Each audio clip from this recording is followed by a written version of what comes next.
मित्रों, आज हम इस विषय पर प्रकाश डालेंगे कि आखिर ऐसा क्यों होता है। दो डकैतों का गिरोह था। दोनों डकैतों का गिरोह एक बार एकत्र हुए और आपस में एक समझौता किए कि राज्य के खजाना को लूटना है और जो संपत्ति हाथ लगेगी दोनों पक्षों में आधा आधा बांट दिया जाएगा। एक समय निश्चित हुआ कि अमुक दिन इतने समय में राज खजाना पर धावा बोलना है। वह समय आया। उसमें से एक पक्ष के मन में बेईमानी की भाव ज़्यादा जागृत हुई। उसने अपने साथियों से ये कहा कि जो समय निश्चित की गई है उस समय से थोड़ा पहले हम लोग को राज खजाने पर धावा बोलना है। अगर हम धन को लेकर निकलने में सफल हो गए तो उस संपत्ति पर हमारा ही अधिकार होगा, और अगर हम नहीं सफल हो पाएंगे तो भी घबराने की बात नहीं है, क्योंकि दूसरा पक्ष भी तब तक पहुंच जाएगा।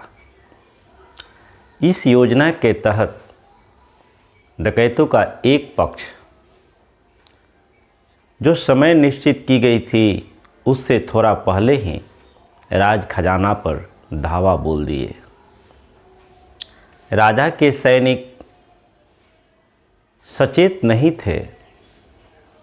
इस कारण से यह डकैतों का गिरोह राज खजाना को लूटने में सफल हो गए। जब राज खजाना को लेकर बाहर निकले तब तक डकैतों का दूसरा गिरोह भी पहुंच गया और शर्त के मुताबिक वह अपना आधा हिस्सा मांगने लगा। पहला पक्ष कहता है कि इस संपत्ति पर तो हमने अधिकार जमाया है, राज खजाना को तो हमने लूटा है, तो यह सारी संपत्ति हमारी हुई। दूसरा कहता है कि जो समय निश्चित किया गया था उस समय पर तो मैं पहुंच गया हूं, अब तुम पहले चले गए, इसमें मेरी क्या भूल है, तो शर्त के अनुसार तुम्हें आधा धन तो देना ही होगा। पहला पक्ष देने के लिए राजी नहीं है और दूसरा पक्ष लेने के लिए हावी है। अब बात बढ़ते बढ़ते उन दोनों में झगड़ा आरंभ हो गया। धीरे धीरे वे सारे झगड़ा करते करते जंगल में पहुंच गए और वहां उन लोगों में घमासान युद्ध शुरू हो गया। उस लड़ाई में एक एक करके सारे डकैत मरते गए। सारी रात लड़ाई चलती रही। सुबह होने का समय आया। एक एक डकैत मरते गए। अंततः दोनों पक्ष का एक एक डकैत ही बच पाए। पूरे जंगल में लाश की कतारें लग गई। जो संपत्ति था सब बिखर गया था। अब दोनों पक्ष का एक एक डकैत जो बचे, उन दोनों ने एक दूसरे को देखा और उन लोगों ने एक दूसरे को कहा कि देखो भाई, अब युद्ध तो बहुत हुआ और दोनों पक्ष में केवल मैं और तुम ही बचे हैं और संपत्ति यहाँ अथाह है, बहुत संपत्ति है। अगर हम दोनों व्यक्ति इस संपत्ति का आधा आधा बंटवारा कर लें तो कई पीढ़ी बड़े आराम से खा सकती है। इसलिए अब मैं चाहता हूँ कि तुमसे युद्ध न करूँ और इस संपत्ति का बंटवारा कर लो। दूसरा डकैत भी इस बात से राजी हो गया। पूरी रात युद्ध करने के कारण ये दोनों थक चुके थे। एक ने कहा कि भाई संपत्ति बहुत है और यहाँ से लेकर जाने के लिए भी शरीर में बल चाहिए, और पूरी रात युद्ध करने के कारण शरीर थक गया है और भूख भी काफ़ी लग गई है। तो एक काम करें, हम दोनों में से कोई एक आदमी बाज़ार चले जाए और वहाँ से खाना लेकर आए। खाना खाने के बाद पूरी तरह से निश्चिंत होकर इस सारी संपत्ति का आधा आधा बंटवारा करके हम अपने अपने यहाँ चले जाएंगे। दूसरा भी इस बात से राजी हुआ। एक व्यक्ति उसमें से खाना लेने के लिए बाज़ार की ओर निकल पड़ा। जब वह बाज़ार पहुंचा, खाना खाते समय उसके मन में उस दूसरे डकैत के प्रति दुर्भावना जगने लगी, लोभ बढ़ने लगा। वह सोचता है कि इतनी सारी संपत्ति है, क्या ज़रूरी है कि इसका 2 भाग पड़े। क्यों न मैं खाने में जहर मिला दूं और यह खाना ले जाकर उसको दूं, तो मुझे उससे लड़ने की ज़रूरत भी ही नहीं पड़ेगी। और जैसे ही वो खाना खाएगा, इस खाना को खाते ही उसकी मृत्यु हो जाएगी। और ऐसा सोचकर खाना खाने के बाद जो खाना उसके लिए लेता है उसमें जहर मिला देता है। दूसरी तरफ जो डकैत जंगल में उस धन की सुरक्षा कर रहा होता है, बिखरे हुए संपत्ति को देखकर उसके मन में भी लोभ तीव्र हो रहा है। वह देखता है हीरे जवाहरात मोती चमक रहे हैं और ये बेशुमार दौलत है, और इतने सारे दौलत में आधा हिस्सा देना ये बुद्धिमानी नहीं है।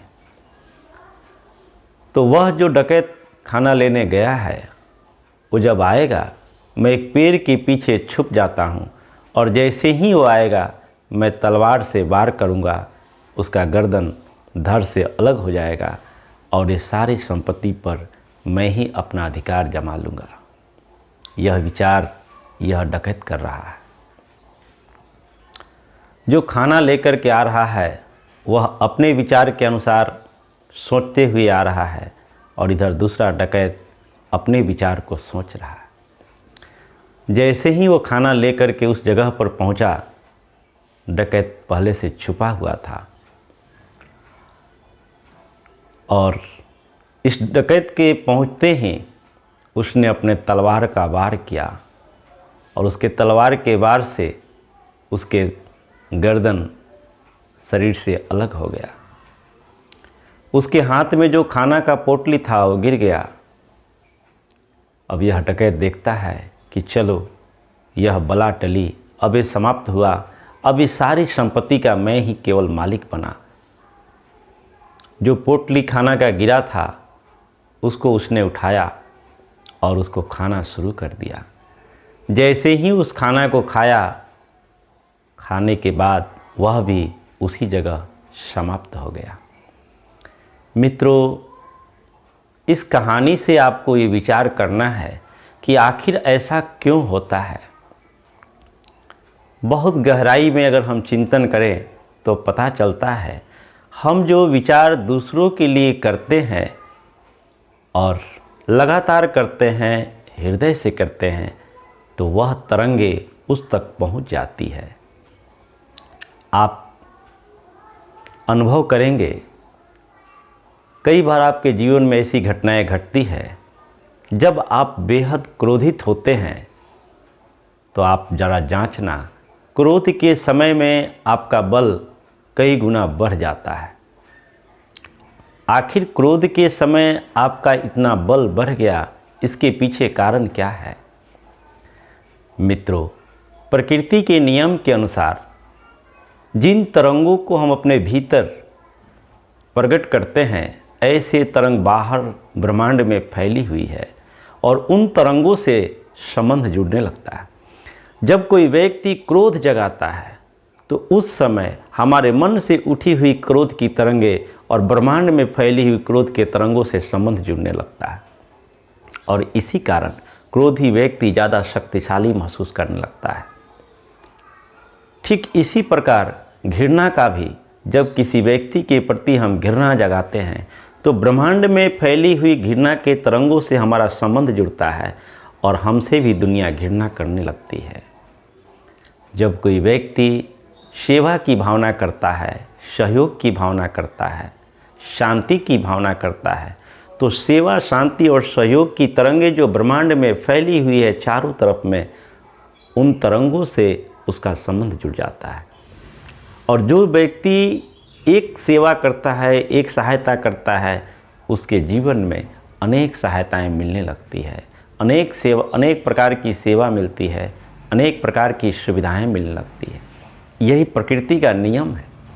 जब कोई व्यक्ति धन की इच्छा करता है, धन प्राप्त करने की इच्छा करता है, धनवान की प्रतिष्ठा करता है, ऐसा व्यक्ति दिन प्रतिदिन अपनी ओर ब्रह्मांड से धन की तरंगों को आकर्षित करता है और वह व्यक्ति धनवान बन जाता है। जब कोई व्यक्ति रोग के बारे में सोचता है, जैसे कोई छोटा सा रोग हुआ और हमेशा उस रोग के कारण भयभीत होने लगता है, तो अब ब्रह्मांड में फैली हुई दुख की तरंगे, रोग की तरंगे अब उसके तरफ जुड़ने लगती है और छोटा रोग होते हुए भी वह रोग बड़ा हो जाता है। यह प्रकृति का नियम है, इसीलिए ऐसा होता है। इन्हीं शब्दों के साथ आज की वाणी को विराम देंगे। आप सबका मंगल हो, सबका कल्याण हो, सबका भला हो।